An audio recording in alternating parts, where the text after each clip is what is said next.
washroom, and she would just kind of hover around in the background and not really do much of anything. And, you know, why she would come down and then look up and sees her. So they're trying to bring that connection back to where she's kind of somebody we're supposed to follow a little bit here and there, that's somehow slightly disconnected from ape culture and slightly disconnected from human culture. But it was never executed well earlier for me to really kind of follow why it's happening now. Right. But going minute by minute, I can now see that that's what they were trying to do earlier on. But I wouldn't have thought about that if we hadn't talked it out. I wouldn't have thought that that's what was going on earlier, when she's coming down the washer. She's making these connections. Is she supposed to be the audience is supposed to follow? Yes. I think with that question, I think that when we had those moments before, when I said this was the first of these visual motifs where she's following between the two without speaking anything, we're supposed to see through her eyes that, you know, Caesar now is abusing his power the way that Breck did his.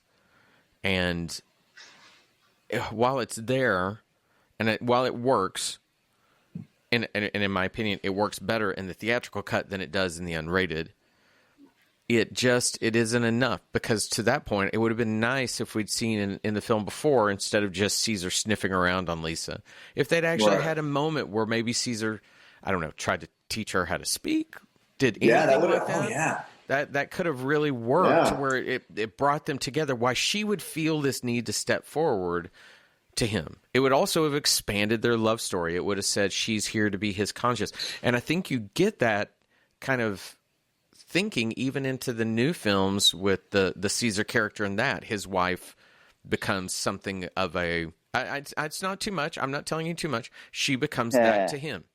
Okay? He has a female character. That's what I'll say. And she's at least somebody that's in the middle of his thinking. I could see why. You know, they had a lot of time. Didn't have a lot of time to shoot this, to get this stuff done.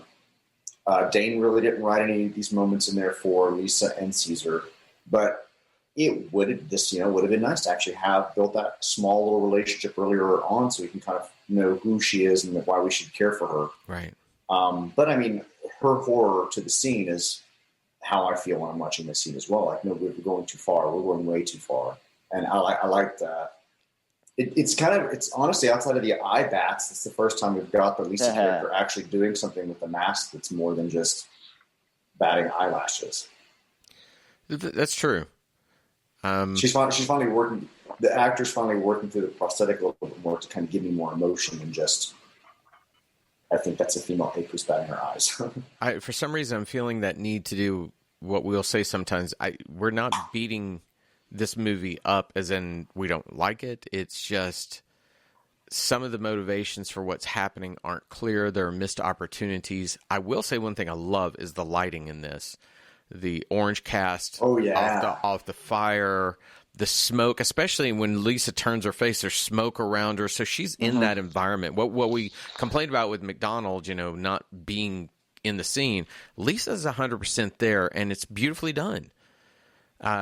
It's just one of those, again, God, Hollywood studios, get out of the way of people making movies and let them at least attempt to make the best movie they can and quit cutting their budgets and telling them what to do. The thing about Caesar being disconnected is he's looking kind of left and right, but he's not really focused on anything in particular. It's not like he's looking at Donald or he's looking at Lisa or he's looking at Breck. Mm-hmm. And so I kind of wish you were seeing some of that as opposed to just overseeing everything and seeing nothing. But we do end this moment with McDonald saying Caesar, right? Calling out? Well, no, that's going to be the beginning of the next minute. Okay, sorry. So it's right before that. Okay. I think that's about it for this one. At least starting tomorrow through the end of it, we have a lot more dialogue to break down. We have a lot more things that happen. We also get in some real differences between theatrical and unrated, excuse me. So we can break those kind of things down. But this was one of those minutes where, and you heard it in the clip, not a lot happens. It's more of a setup to the finale of the film. So unless you guys have anything else, let's put this one to bed. Let's move on so we can get to something we can really break down. Yeah. All right. All right. For Richard and Sean, I'm Todd. Everybody have a great day. Bye. Bye, everybody. The minute of the Apes.